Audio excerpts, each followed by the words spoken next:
بسم اللہ الرحمن الرحیم۔ بیت القرآن سعودیہ کے پیارے ساتھیوں، السلام علیکم ورحمۃ اللہ وبرکاتہ۔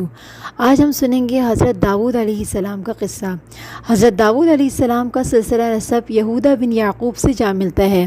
آپ چھوٹے قد کے تھے، آنکھیں نیلی، بال ہلکے اور دل کے صاف و شفاف تھے۔ آپ بنی اسرائیل پر حکومت کرنے لگے۔ اللہ تعالیٰ نے آپ کی حکومت مضبوط کر دی اور بنی اسرائیل کو یکجا کر دیا۔ آپ پر ایک کتاب بھی نازل ہوئی جس کو زبور کہا جاتا ہے۔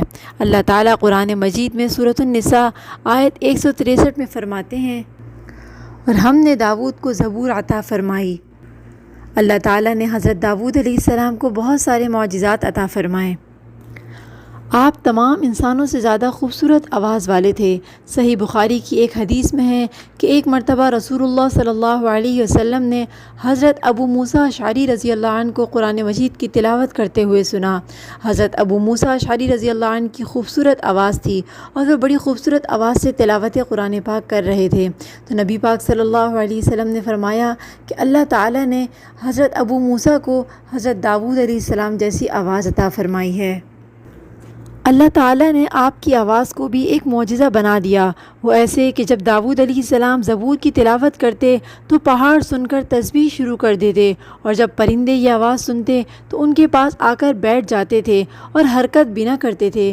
اللہ تعالیٰ سورۃ السبا آیت 10 میں فرماتے ہیں، اور ہم نے داؤد پر اپنا فضل کیا، اے پہاڑوں اس کے ساتھ رغبت سے تسبیح پڑھا کرو، اور پرندوں کو بھی، اور ہم نے اس کے لیے لوہا نرم کر دیا۔ خود حضرت داؤد علیہ السلام کے بارے میں اللہ تعالیٰ کا یہ فرمان ہے، اور ہمارے بندے داؤد کو یاد کریں جو بڑی قوت والا تھا، یقیناً وہ بہت رجوع کرنے والا تھا۔ اسی طرح سورہ انبیاء آیت 79 میں اللہ تعالیٰ فرماتے ہیں، اور ہم نے پہاڑ کو داؤد علیہ السلام کے تابع کر دیا جو تسبیح کرتے تھے، اور پرندوں کو بھی، اور ہم ہی یہ سب کچھ کرنے والے تھے۔ اسی طرح سورۃ الصاد آیت 18 اور 19 میں اللہ تعالیٰ فرماتے ہیں، یقیناً وہ بہت رجوع کرنے والا تھا، ہم نے پہاڑوں کو اس کے تابع کر رکھا تھا کہ اس کے ساتھ شام کو اور صبح کو تسبیح خوانی کریں، اور اڑتے جانور جمع ہو کر سب کے سب اس کے زیر فرمان رہتے۔ جیسے لوہے کو اللہ تعالیٰ نے داؤد علیہ السلام کے ہاتھ میں نرم کر دیا، اور داؤد علیہ السلام کے ہاتھ میں لوہا موم کی طرح نرم ہو جاتا تھا، اور وہ اس سے جو چاہیں بنا لیا کرتے تھے۔ حضرت داؤد علیہ السلام سے پہلے نوح علیہ السلام کے زمانے سے پہلے زرہیں بنائی جاتی تھیں، لیکن وہ لوہے کی تختیاں ہوتی تھیں جن کو بندہ آگے اور پیچھے لٹکا لیتا تھا، اور وہ بہت وزنی ہوتی تھیں۔ داؤد علیہ السلام نے کڑیاں بنائی، اور کڑیوں کو کڑیوں سے جوڑ کر اس طریقے سے بنائی زرہیں کہ وہ پہننے میں ہلکی اور مضبوط ہوا کرتی تھیں۔ اللہ تعالیٰ سورۃ السبا آیت نمبر 10 اور 11 میں فرماتے ہیں، اور ہم نے اس کے لیے لوہا نرم کر دیا کہ تو پوری زرہیں بنا اور جوڑوں میں انداز رکھ۔ اسی طرح اللہ تعالیٰ سورۃ الانبیاء آیت نمبر 80 میں فرماتے ہیں، اور ہم نے اسے تمہارے لیے لباس بنانے کی کاریگری سکھائی تاکہ لڑائی کے ضرر سے تمہارا بچاؤ ہو، کیا اب بھی تم شکر گزار بنو گے؟ بہرحال اس سے پتہ چلتا ہے کہ حضرت داؤد علیہ السلام اس صنعت کے موجد تھے۔ اللہ تعالیٰ نے داؤد علیہ السلام کی سلطنت کو مضبوط کیا اور بڑے فضائل اور معجزات سے مالا مال کیا۔ اللہ تعالیٰ سورۃ الصاد آیت نمبر 20 میں فرماتے ہیں، اور ہم نے اس کی سلطنت کو مضبوط کر دیا تھا اور اسے حکمت دی تھی اور بات کا فیصلہ سمجھا دیا تھا۔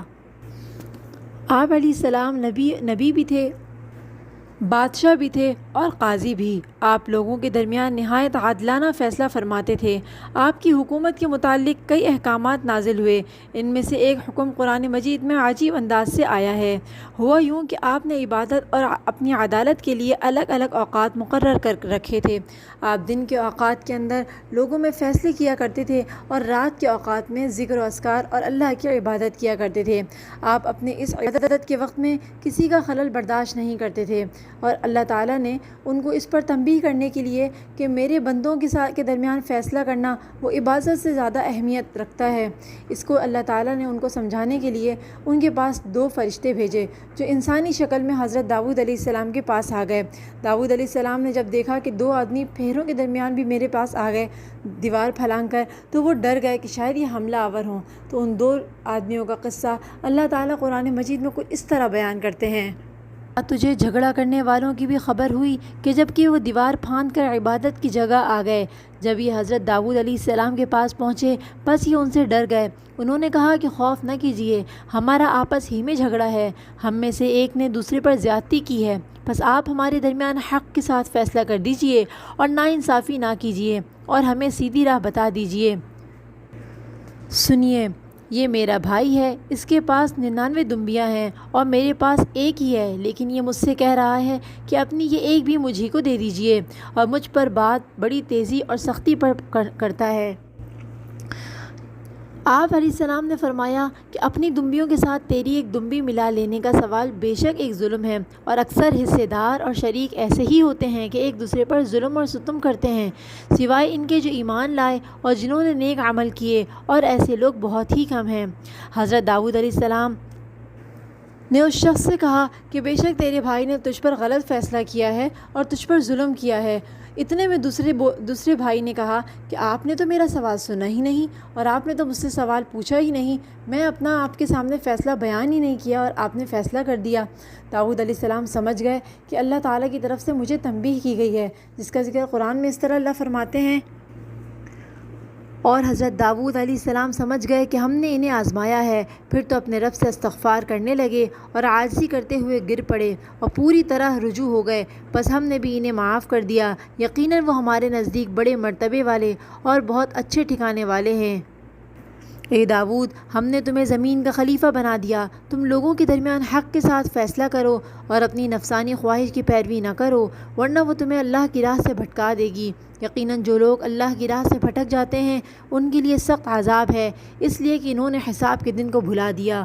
حضرت داؤد علیہ السلام کو اللہ تعالیٰ نے بہت نعمتیں دی تھیں، ان کو سلطنت بھی اللہ تعالیٰ نے دی تھی، اور ان کو اللہ پاک نے ایک بہت ہی نیک فرزند حضرت سلیمان علیہ السلام سے نوازا تھا۔ اللہ تعالیٰ نے حضرت سلیمان علیہ السلام کا ذکر قرآن مجید میں 16 مرتبہ فرمایا، اور حضرت سلیمان علیہ السلام کا ایک واقعہ سورہ نمل میں تفصیل سے بھی بیان کیا، اور حضرت داؤد علیہ السلام کا ذکر قرآن مجید میں نام لے کر 4 مرتبہ اللہ تعالیٰ نے ذکر فرمایا۔ حضرت داؤد علیہ السلام اللہ تعالیٰ کے بہت شکر گزار بندے تھے اور اللہ پاک کا بہت شکر ادا کیا کرتے تھے، اس لیے کہ اکثر لوگ اللہ کی نعمتوں کی ملنے کے بعد بھی اللہ کا شکر ادا نہیں کرتے۔ اللہ تعالیٰ نے داؤد علیہ السلام کی شکر گزاری کا ذکر قرآن مجید میں بھی بیان کیا۔